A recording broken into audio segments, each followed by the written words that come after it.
The HOA president stood in my driveway and screamed that the cabin I'd legally bought was her son's inheritance.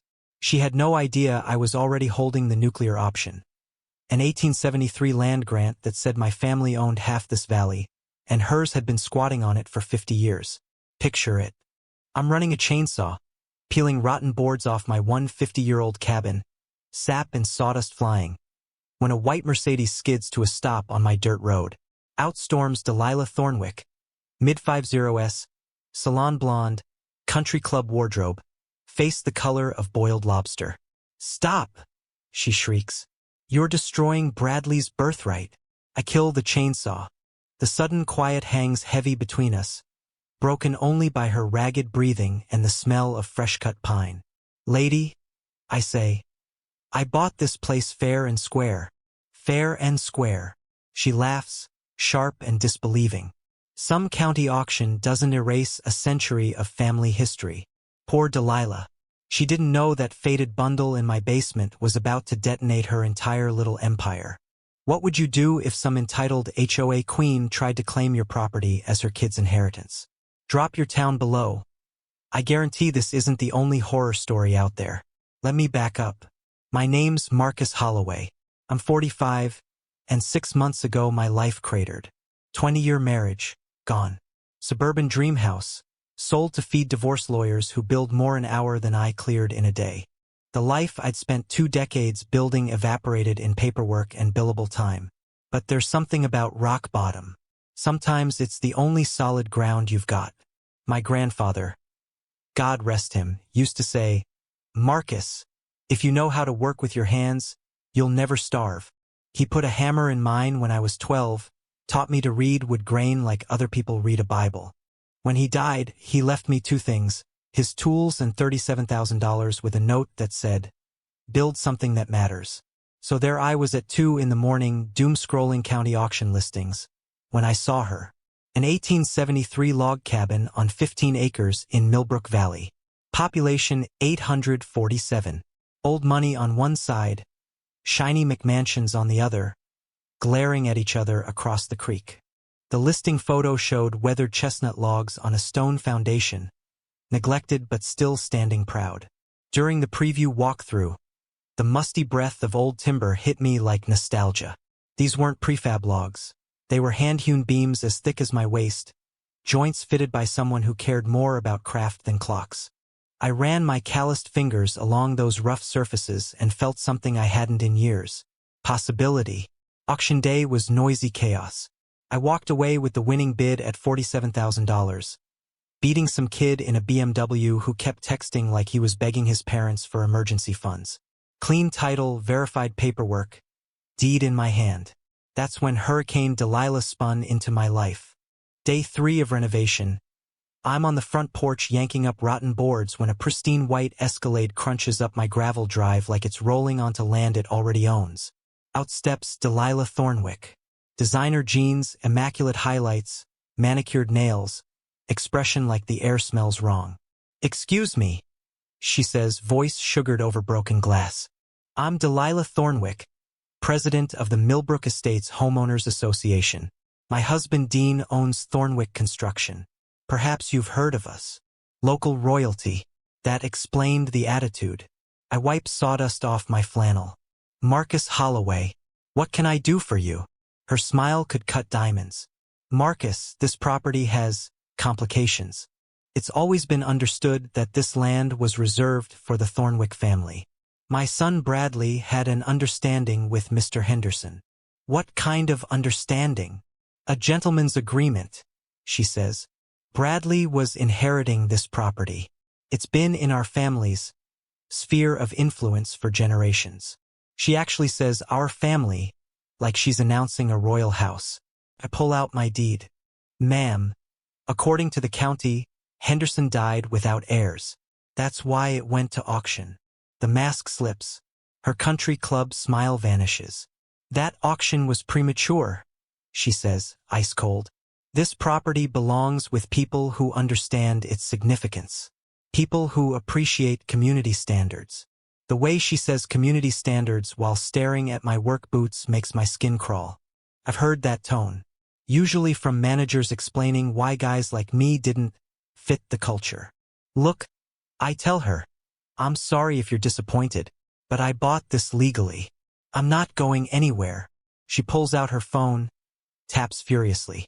We'll see about that, she mutters, heels clicking in angry rhythm on my stone walk as she stalks back to the Escalade. Before she climbs in, she looks over her shoulder with that predatory smile. Mr. Holloway, you clearly don't understand how Millbrook Valley works. We have standards here. I suggest you learn them quickly, or you'll find permits very difficult to obtain. The SUV roars off, throwing dust over my boots. The smell of exhaust mingles with pine and the faint trace of her perfume.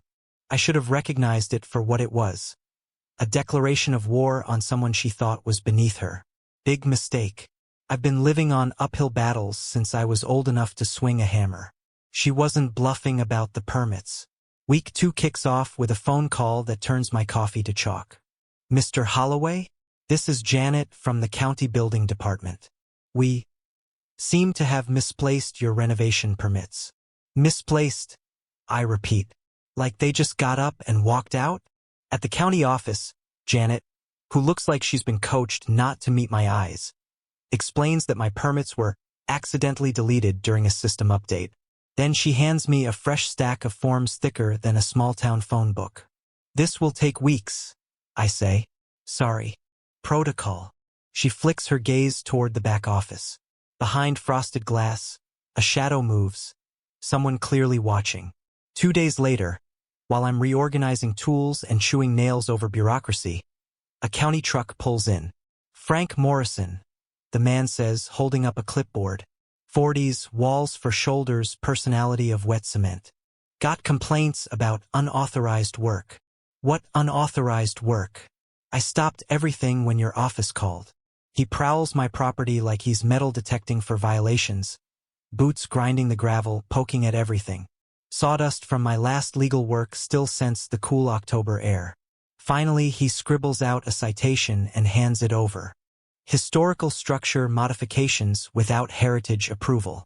Improper waste disposal. He jerks his chin at my burn pile. That's $2,300 in fines. Work stoppage order effective immediately. That's seasoned timber. I snap. I checked the burning regs. Anonymous complaint says otherwise. He shrugs and walks off. I stand there holding a stack of fines, heartbeat pounding in my ears. And then I hear my grandfather in my head. When somebody's cheating, assume they're breaking their own rules too. Time to start reading. The county archives smell like dust and forgotten promises. I spend 3 hours thumbing through records until my fingers are smeared with old ink. What I find makes me laugh out loud, earning a murderous look from the librarian who seems about as old as the building. Cabin built. 1873. Millbrook Valley zoning laws. Created 1962. Nearly a century apart. I'd read enough legalese during my divorce to know that mattered. I needed a pro to confirm. Eleanor Vasquez's law office sits above Bob's Hardware, up a staircase that announces every visitor with theatrical creaks. She's in her 70s, silver hair, eyes like a hawk that's seen every scam in 3 counties. Grandfathered structure, she says after scanning my papers. Your cabin predates zoning by almost 90 years. They can't retroactively apply modern rules to what was legal when it was built. She smiles, razor sharp. Developers tried to push my grandmother off her farmhouse in '78. Learned this doctrine the hard way. Pre-existing structures have protections most folks never think to check. What about the fines? Ask. We'll contest everyone. Her smile fades. But Marcus, this isn't about code compliance. She drops a thick file on her desk. It lands with a thud that rattles her coffee cup. I've seen this pattern before. Inside, 8 cases. All newcomers. All working class. All harassed until they left town. Each story starts with permit problems, then escalates into pure hell. She's running a protection racket, Eleanor says quietly. Document everything. And whatever you do, don't let her win. I drive home feeling armed and dangerous for about 5 minutes. Because Delilah's white Escalade is parked right at my property line like a predator at a watering hole.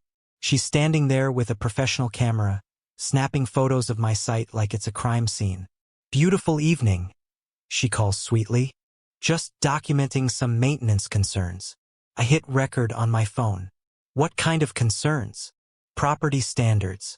We take community values very seriously." Click, click, click. Each flash feels like a little lightning strike. "We can't have undesirable elements affecting neighborhood values." Undesirable. Like I'm an invasive weed. "Mrs. Thornwick, this property isn't part of your HOA. I say. Her smile never falters, but her eyes sharpen. "Everything in Millbrook Valley affects our community, Marcus. Everything." She climbs into her SUV, then lowers the window. "Oh, and I'd be very careful about that burn pile. The fire department is quite responsive, especially to anonymous tips." Her taillights disappear into the dusk, leaving me standing in the scent of cut wood, autumn leaves, and trouble. This stopped being about permits right then. It was war. Week 3 introduces a level of lunacy I hadn't seen since my ex tried to claim my grandfather's tools as marital property. Tuesday night, the Millbrook Valley Community Center hums with tension. Emergency HOA meeting. I'm not invited, but Eleanor tells me to go anyway. "Public notice, public building," she says with that shark smile. "You're a citizen. Walk in." I slip through the back door as Delilah sets up a PowerPoint. The room smells like burnt coffee and stale anxiety. About 30 residents sit on folding chairs that squeak every time someone shifts. "Ladies and gentlemen," Delilah begins, clicking to a slide titled, "Property Value Threats in Our Community." Her voice is so fake sweet it could spike your blood sugar. "We have a situation requiring immediate action." Click. A photo of my cabin fills the screen, shot from the worst angle possible. It looks like a meth lab in the woods. "This project threatens everything we've built here. Unregulated construction, fire hazards, and frankly, the sort of transient housing operation that attracts criminal elements." Transient housing. I'm restoring a hand-built 1870s cabin while she lives in a vinyl palace. But sure. Click. Proposed special assessment. $500 per household to fund legal protection of community standards. The room erupts. $500 to fight me. Half the people look furious. Half nod like she just quoted scripture. Then Mrs. Henderson, an 80-something widow in the front row, raises a trembling hand. "Excuse me, dear, but wasn't that cabin built by the original settlers? Shouldn't we be preserving real history?" Delilah's smile tightens. "Mrs. Henderson, we appreciate your vintage point of view, but nostalgia doesn't override modern safety concerns." That's enough. I stand. Every head swivels toward the back like I just yelled, "Fire." "Since you're discussing my property," I say, walking down the aisle through air thick with tension. I figured I'd clarify a few things. Delilah cycles through more colors than a malfunctioning traffic light. "This is a private HOA meeting," she snaps. "Posted as public." I counter, holding up the notice on my phone. "My attorney confirmed I can attend." Right on cue, Eleanor steps inside with a briefcase. Perfect timing. The woman knows drama. "Good evening," she says pleasantly. "I hear there's some confusion about legal jurisdiction." She opens her briefcase with a crisp snap. "I've reviewed this HOA's incorporation documents. Fascinating reading." She lifts the founding papers. "According to these, Mr. Holloway's property was never legally brought under Millbrook Estates' HOA jurisdiction." You could hear the fluorescent lights buzzing. Furthermore, Eleanor continues, savoring every word, "The previous owner, Mr. Henderson, was illegally charged HOA dues for 17 years. This organization has been billing someone who was never a member." Bradley Thornwick jumps out of his chair like he sat on a live wire. "That's impossible. My family has managed this community for decades." "Managed, yes," Eleanor says mildly. "Legally governed? Different question." I watch Delilah's plan implode in real time. Her PowerPoint has just turned into evidence of harassment. and she knows it. This is targeted harassment, she snaps, voice shaking. I'll be filing complaints with the state bar. Please do, Eleanor says. I'll save you the trouble of looking up my 30-year record fighting municipal overreach. The room descends into glorious chaos. Neighbors arguing, questions flying, Delilah shoving her laptop into her bag like the building's on fire. As people drift out, I catch snatches of conversation that actually sound supportive. Hell of a show, murmurs Bob Kettering, smelling like hardware oil. Been waiting years for somebody to stand up to that woman. Count me in if you need backup, adds retired teacher Martha Caldwell, eyes sparkling like a kid sneaking out after curfew. Outside, in the chill parking lot air, Delilah corners me beside my truck. Her breath fogs in short, furious bursts. You think you're clever, she hisses. You have no idea who you're dealing with. My family built this community. We know every commissioner, every legislator, every business owner who matters. Must be nice, I say, opening my truck door. Shame none of them can rewrite land records. Driving home through the cold darkness, tasting wood smoke on the air, I feel like David after the first solid hit on Goliath. That feeling lasts about 12 hours. The next morning at 6, diesel engines shatter the quiet. My water pressure drops to a pathetic trickle. I stumble outside in boots and bathrobe to find a Thornwick construction crew tearing into the main water line along my property edge. Dean himself is there in a spotless hard hat, posing like a general overseeing D-Day. Morning, Marcus, he calls with used car salesman cheer. Emergency water main repair. Should have you back to full pressure by... Oh, Friday. Just long enough to stall all work. Funny how these emergencies keep happening at my boundary, I say, watching them trench through dirt and perfectly fine pipe. Dean shrugs. Old infrastructure. Things fail. By noon, 3 of my suppliers bail on me. Not Bob, he's solid. But the lumber yard, electrical wholesaler, and plumbing supply all call with the same script.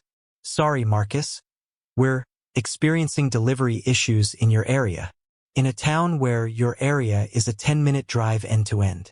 In the afternoon, my insurance agent shows up looking like he'd rather be anywhere else. Marcus, we've received several anonymous reports of safety issues. Fire risk, structural problems, environmental concerns. What specific violations? Ask. He scrolls his tablet, sweating. Open burning near structures. Unpermitted electrical work. Foundation modifications without engineering. He looks miserable. We have to send an inspector. Until then, your coverage is suspended. Suspended. If the place burns, I'm on the hook. Convenient. That night, I bolt cameras onto the cabin corners. Basic motion-activated models from Bob's store. I'm testing them when my phone rings. Marcus, Chief Rita Gonzalez. We need to talk. Half an hour later, she's sitting at my kitchen table. Mid-40s, clean uniform, tired eyes. Smells faintly of diesel and coffee. I'll be blunt, she says. I'm getting pressure to investigate your property. Noise, environmental issues, suspicious activity. What kind of suspicious? Nothing specific. That's the point. She leans in. I've been wearing this badge 15 years. I know organized harassment when I see it. Document everything, and watch your back. After she leaves, I sit on the porch listening to crickets and far-off AC units humming in oversized houses. Honeysuckle drifts on the breeze, but all I can smell is tension. That's when I notice the slow-rolling car. Once, twice, 3 times. On the 4th pass, I'm ready. Phone up, camera rolling. Bradley's BMW crawls by at 5 miles an hour, interior light on so I can clearly see him snapping photos like some Diet Brand private investigator. The kid has the stealth of a marching band. Friday, my water pressure finally returns. On my truck windshield, I find a business card tucked under the wiper like a passive-aggressive Valentine. Thornwick Construction. We buy properties fast. Cash offers. I'm taking a picture of it for the harassment file when Bob's pickup grinds up my drive. He climbs out carrying a thermos and looking like someone shot his dog. "We need to talk," he says, voice tight. Inside, his hands tremble as he pours coffee. "Dean came by my store yesterday," he says. "Told me blunt I should reconsider my associations. Said my supplier credit might dry up if I keep helping you. Bob, you don't?" "Like hell I don't." His voice hardens. "I've been in this town 30 years. I'm not getting pushed around by some trust fund prick and his psycho wife." He pulls a manila envelope from his jacket. It's thick. "Besides," he says, "I found something. Inside are photocopies of building permits from the last 5 years. All Thornwick jobs. All stamped approved at record speed." "Notice anything about the signatures?" Bob asks. "Every permit bears the same name. Frank Morrison. My inspector. Same guy who hammered me with fines." I mutter, "Jesus, they've got the system wired." Saturday morning. I'm in the basement wrestling with a sagging floor joist when my crowbar slips and punches through what I thought was solid stone. Instead of hitting rock, it echoes hollow. My stomach flips. Behind that loose stone is a cavity about the size of a shoebox. Inside, a leather-wrapped bundle tied with dry, brittle rawhide. It smells like old paper and secrets. My hands shake carrying it upstairs. The leather cracks but holds as I unbind it. Inside are documents that make my knees go weak. First, an official territorial land grant, dated September 15, 1873. Heavy paper, red wax seal, ornate script. It looks exactly like the real thing because it is. The grantee's name nearly stops my heart. To Ezekiel Holloway and his heirs in perpetuity. Holloway. My name. The land description is classic 19th century lawyer poetry, but the boundaries are clear enough. From the great oak at the creek bend, 50 acres north to the ridge line, including timber, mineral, and water rights in perpetuity. 50 acres. Not the 15 I bought. 50, covering most of the valley floor, including the subdivision where Delilah's McMansion sits like a jeweled tick. Second, a hand-drawn map made by someone who knew how to survey. It shows my cabin, the creek, the ridgeline, and dead in the middle of Holloway land, the Thornwick ancestral estate. Third, a letter in fading ink. To my descendants. Should any man challenge our rightful claim, present these papers to the territorial authority. This grant supersedes all lesser claims and cannot be diminished by ordinance or later settlement. Old Ezekiel was paranoid and brilliant. I spread everything on the kitchen table like a general laying out battle plans. The implications hit like a freight train. The Thornwicks haven't just been squatting 50 years. They've been illegally occupying my family's land for almost a century and a half. Every house they built, every lot they sold, every tax collected, all on land that, if this holds up, belongs to me. And then there's the line that really kicks my pulse into overdrive. Mineral rights. I've heard rumors about gas pockets under these hills, maybe rare earth minerals. If that's true, we're not talking about a cabin and some pretty views. We're talking serious money. I call Eleanor with hands that won't hold still. "You need to get over here," I tell her. "Now. And bring someone who can authenticate 19th century documents." "What did you find, Marcus?" "The nuclear option." An hour later, Eleanor sits at my table with Dr. Patricia Morse from the State Historical Society. Short, efficient, carrying a case that looks like it belongs in a spy movie. Dr. Morse studies each document under magnification, tests fibers, scrapes a microscopic pinch of wax. "Preliminary?" Eleanor asks, barely containing her excitement. "These appear authentic," Dr. Morse says, eyes bright. Paper stock matches 1870s territorial government issue. Ink aging is consistent. The wax seal contains territorial office fibers.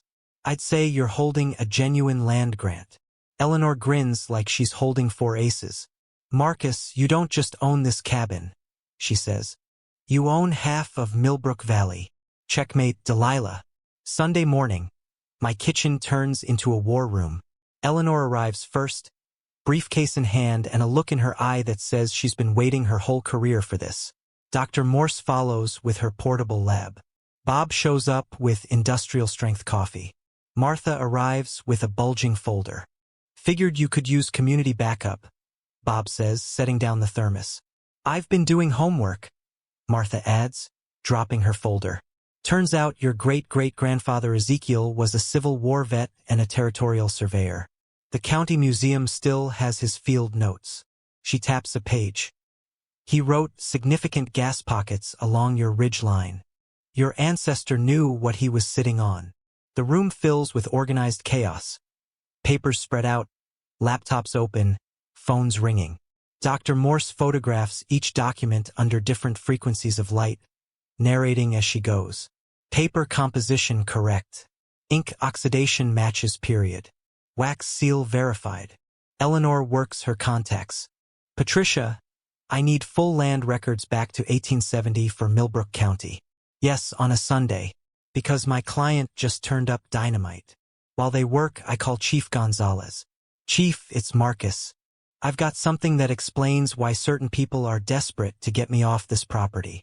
What kind of something? The original land grant for half the valley. An hour later, she sits at my table flipping through Bob's envelope of fast-tracked permits, her jaw tightening with every page. This is systemic misconduct, she says finally. Morrison's been rubber-stamping Thornwick jobs and stonewalling everyone else. If we can tie this to Delilah and Dean, we're looking at federal conspiracy charges. During my corporate years, I learned one critical lesson. Patterns win cases. One incident is a coincidence. 8 identical incidents is a strategy. By noon, we have a 3-phase plan that would make a thriller writer blush. Phase 1. Eleanor files a quiet title action to legally establish my full property boundaries based on the grant. Phase 2. Chief Gonzalez opens a corruption investigation with federal oversight. In parallel, Eleanor builds a civil rights case based on targeted harassment. Phase 3. When ownership and misconduct are established, we negotiate from absolute strength. The masterstroke comes from Martha. We need media pressure, she says. My former student, Sarah Chen, works at the regional paper. She's been looking for a corruption story. Martha's eyes twinkle. How do you think she'd feel about an exclusive on a 150-year-old land grant that could topple an entire development built on stolen land? That afternoon, experts cycle through my property. A land surveyor in a battered hat confirms the 50-acre boundaries. A geologist pulls soil samples, murmuring about significant indicators. An environmental lawyer studies the letter and frowns in impressed disbelief. Territorial water rights, she says. These override modern usage restrictions. If this holds, you control creek and groundwater access for most of the valley. That night, over cartons of Chinese takeout, Eleanor lays out the timeline. Quiet title first, she says. 2 weeks, maybe less with these documents and Dr. Morse's report. Then we file federal civil rights claims alongside Rita's corruption case. When that's all in motion, we call the Thornwicks to the table. What kind of table? Ask. The one where they choose between reasonable compensation for 150 years of illegal occupancy or explaining their conduct to a federal judge. Bob raises his beer. To David and Goliath, he says. Except this time David's got lawyers, evidence, and mineral rights. When they leave, I stand on the porch in the cool night, breathing honeysuckle and charcoal smoke, feeling the tide finally starting to turn. Tomorrow we stop playing defense. Monday brings the sound of payback starting, and the sound of Delilah losing her mind. I'm at the table with survey maps when diesel engines roar again. A Thornwick crew is back on my access road, this time with a backhoe big enough to chew mountains. They aren't repairing anymore. They're demolishing. Road maintenance. Dean calls, as his machine tears deep trenches into my only drivable path. Doesn't meet current safety standards.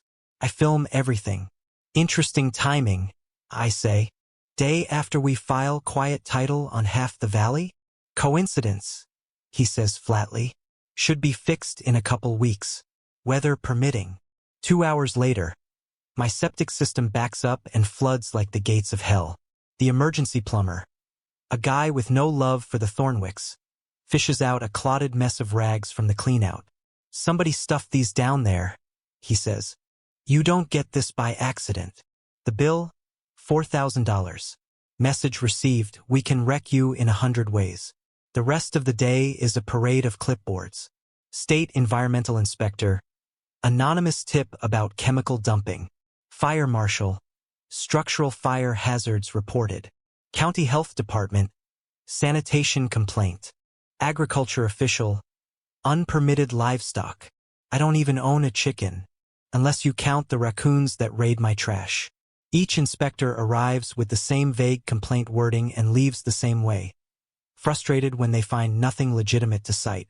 This is regulatory carpet bombing, Eleanor says when I call. They're hoping something sticks, or that you'll crack. They picked the wrong stubborn idiot, I tell her. That evening, flipping burgers on the grill, I see movement in the treeline. My cameras pick up 3 figures in dark clothing sneaking through my woods with all the grace of teenagers in their first stealth attempt. I grab my brightest flashlight and stomp toward them, intentionally loud. Evening. Call. Great night for felony trespassing, huh? There's a panicked crash through brush. They bolt. In their hurry, they leave behind a backpack. Inside, spray paint, a bag of sugar clearly meant for a gas tank, and a very expensive camera. Plus a wallet. Bradley Thornwick's wallet. ID, credit cards, and a country club membership card with a name I can't pronounce. I hold the wallet up toward the dark trees. Amateur hour, I say. You boys need a class in Crime 101. Tuesday brings the bribe I've been expecting. Dean arrives dressed like Sunday morning, carrying a sleek briefcase that screams money. Marcus, let's be reasonable, he says, settling into my kitchen chair like we're discussing football. You've made your point. You're a fighter. We respect that. He opens the briefcase. Stacks of hundreds. 200 grand. Easy. The smell of leather and desperation fills the room. 200,000 cash, he says. You walk away quiet. New start somewhere else. No hard feelings. For 10 full seconds, I imagine it. A new truck. A clean house. No lawsuits. No threats. No war. Then I remember the 8 families who didn't have an 1873 land grant to fight with. Generous, I say, pulling out my phone and starting the recorder. Makes me wonder why a $47,000 cabin is worth 200 grand to you. His smile flickers. Just trying to avoid unpleasantness. Dean, I say, if this place is such a bad investment, why the premium? Unless you already know about the land grant and mineral rights. The blood drains from his face. I don't know what you're implying. I'm not implying anything. I'm asking. He snaps the briefcase shut like a coffin lid. You're making a catastrophic mistake, Holloway. My family has friends at every level. We can make your life very, very hard. Funny thing about threats, I say, walking him to the door. They're a lot less scary when you say them on tape for federal investigators. His truck disappears down my mangled road, exhaust hanging in the air like a parting insult. Phase 2 is officially underway. Wednesday is psychological warfare day. I open my front door to the smell before I see them. Dead animals. Neatly arranged on my porch like a sick altar. 3 rabbits, a possum, and someone's cat. The coffee in my hand turns to sand. But bullies always overplay. In the soft garden soil beside the porch, fresh tire tracks cut a clear pattern. I've seen that tread before. On Bradley's BMW. I call Chief Gonzalez before I move anything. Rita, I say, you're going to want to bring your camera. 20 minutes later, she's on my porch taking high-resolution photos, jaw clenched.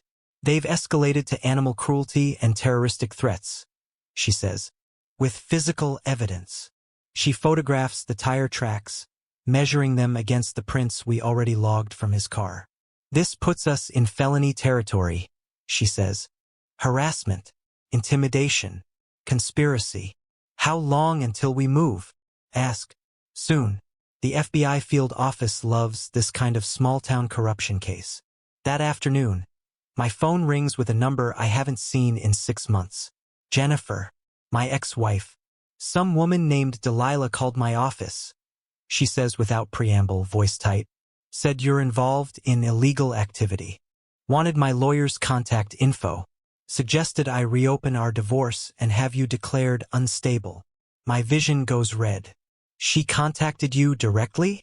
Ask. Yes. At work. She knows I moved to Phoenix, Marcus. How? Because the Thornwicks are used to getting whatever they want, however they want it. Jen, write everything down. Time, date, what she said. Call Phoenix PD. That's interstate harassment. What the hell did you get yourself into? She demands. I bought a cabin and started restoring it. I say. Apparently that's a capital offense in Millbrook. When we hang up, the kitchen feels smaller. Sunlight slants through the window and dust motes swirl. But all I see are angles, threats, and lines of attack. That evening, the final escalation arrives. I'm at the grill when I catch a whiff of something that doesn't belong in the evening air. Gasoline. The monitors show a figure in dark clothes near my workshop, carrying a gas can and rags. Arson. I call 911 as I grab my flashlight. I can see you, I shout from the deck. Fire department's already on the way. The figure freezes, then bolts, dropping the can. Motion-activated cameras catch his face as he glances back. Even in a baseball cap that entitled Awkward Gait is unmistakable. Bradley again. The volunteer fire department arrives first, lights washing the trees red and blue. Chief Gonzalez follows with 2 state police investigators. They tape off the scene and bag the gas can. Attempted arson, Rita says, plus everything else. He's cooked. Detective Sarah Mills, sharp-eyed and all business, reviews my footage on a tablet. We've got clear intent, identifiable suspect, and a pattern of harassment, she says. Plenty for warrants. Warrants for who? Ask. Start with Bradley, she says. Then see who else had a hand in it. That night, I sit on my porch, beer in hand and phone open, watching live news. There he is. Bradley, in cuffs, walking out of the Thornwick mansion between 2 deputies. Flashbulbs pop. Delilah screams about injustice and connections while her son ducks into the back of a cruiser. My phone buzzes. Text from Eleanor. Federal judge signed the restraining order. No Thornwick within 500 yards of you or your property. Game over. Or at least, overtime. I raise my bottle to the stars. Tomorrow is Judgment Day. Thursday evening, the Millbrook Valley Community Center is packed past fire code. 300 people squeeze into a room meant for half that. Regional news vans clog the parking lot. State reps hover near the walls like nervous vultures. Sheriff's deputies guard the doors. The air smells like sweat, bad coffee, and the ozone charge before a thunderstorm. Delilah sits in the front row, flanked by high-priced lawyers. Her perfect shell has cracked. There are lines under her eyes now and frantic tightness around her mouth. County Commissioner Williams looks like he'd rather be getting teeth pulled without anesthesia. We're here, he begins, to address the recent developments surrounding property disputes. Delilah jumps to her feet. This is a travesty, she shouts. My family has been pillars of this community for generations, and we're being persecuted by some drifter who bought stolen property. The room murmurs like a disturbed beehive. I stand at the back. Stolen property? I say, walking down the aisle with Eleanor beside me, both of us carrying bulging briefcases. That's an interesting word choice. One of her lawyers bristles. This is highly irregular. This meeting is not a court of law. Judge Patricia Harrison, down from the Capitol for this circus, adjusts her glasses and gives him a look that could freeze lava. Given the federal investigation, she says, we're absolutely going to hear Mr. Holloway. Eleanor opens her briefcase and pulls out the land grant, protected in clear sleeves. She holds it up so the cameras catch every detail. This, she announces, is the original 1873 territorial land grant for 50 acres in Millbrook Valley, issued to Ezekiel Holloway, Mr. Holloway's great-great-grandfather. It includes timber, water, and mineral rights in perpetuity. Silence falls thick and heavy. Dr. Morse steps forward. The State Historical Society has authenticated these documents. Paper, ink, and seal all check out. That's impossible, Delilah whispers. But in the silence it might as well be a scream. According to this grant, Eleanor continues, voice cutting clean through the uproar building in the room, the Thornwick family has been illegally occupying Holloway land for over a century. Every house you built, every lot you sold, every dollar in taxes collected on this development. She points toward the window, in the direction of the demolished McMansion streets. Sits on land that legally belongs to Mr. Holloway. The room erupts, residents shouting questions, reporters jamming mics forward, Delilah's lawyers whispering furiously, and Eleanor adds, raising her voice, geological surveys show significant mineral deposits, natural gas, possibly rare earth elements. We're talking potential wealth in the tens of millions. That's when Delilah snaps. This is fraud, she screams, pointing at me like she'd like to pin me to the floor. He's a con man. My family built this town. Your family? I say quietly, and somehow my voice carries. Built its fortune on stolen land, and when the legal owner showed up, you tried to destroy his life. You weaponized permits, corrupted officials, and sent your son to burn him out. Chief Gonzalez steps to the front, a thick folder in her hands. Mrs. Thornwick, she says, the FBI has opened a federal investigation into civil rights violations, corruption, and organized harassment. Your son has been charged with attempted arson. There are active warrants for your husband on corruption charges. Judge Harrison bangs her gavel until people quiet. Mrs. Thornwick, she says, you and your counsel need to understand. This territorial grant supersedes all modern claims. Mr. Holloway is the legal owner of the disputed property. Delilah slumps into her chair like someone cut her strings. In light of the documented pattern of harassment and intimidation, the judge continues, I am issuing a permanent restraining order.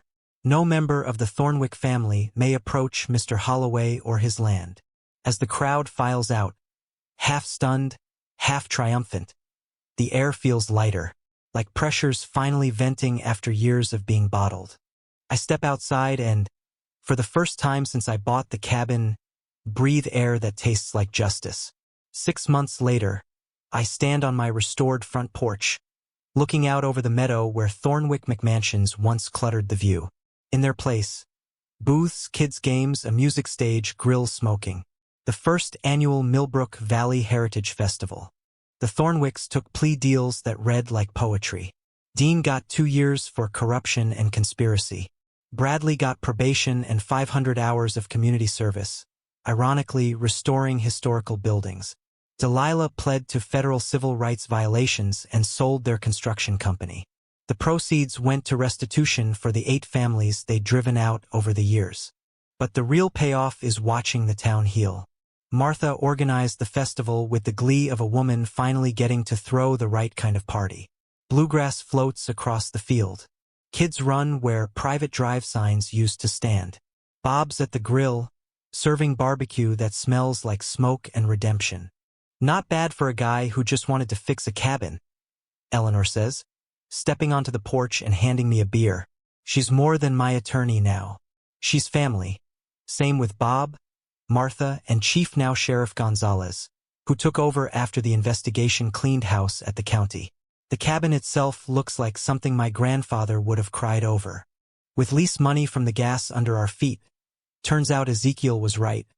There's about $12 million worth down there. I restored every beam, every joint, upgraded the guts, plumbing, wiring, insulation, but left the bones pure 1873. We turned the old barn into a heritage center, funded by those minerals and set up as a nonprofit. People now travel from 3 states to see real frontier craftsmanship, learn about territorial land law, and understand how easily power can twist it. Scholarships go out every year to local kids studying trades, history, or law. This town will never again be short on people who know how to build, and how to protect what they build. Out by the Heritage Garden, Sarah Chun, the reporter who broke the story, is taking notes for her book on small-town corruption and citizen pushback. She moved here after everything went down. Turned out she liked the story and the storyteller. Marcus, Bob hollers from the grill, waving a spatula. Get down here and tell him about the basement. The festival goers gather around as I step off the porch. The steps creak under my boots, a sound that still makes me smile. Well, I say, slipping into a story I've told a dozen times and never once gotten tired of. Sometimes you're just trying to fix a sagging floor. I walk them through the crowbar, the hollow echo, the leather bundle, the land grant, the harassment, the court battles, the perp walks. Watching their faces, I see it land. The realization that ordinary people can still win. Later, when the last visitor leaves and the grills are cold, I sit on the porch with Sarah. Fireflies blink over the meadow, where Ezekiel probably hunted as a boy. Any regrets? She asks, lacing her fingers through mine. I think about dead animals on my porch, anonymous threats, my ex getting dragged into it from 3 states away, nights I didn't sleep, days I walked around vibrating with anger and fear.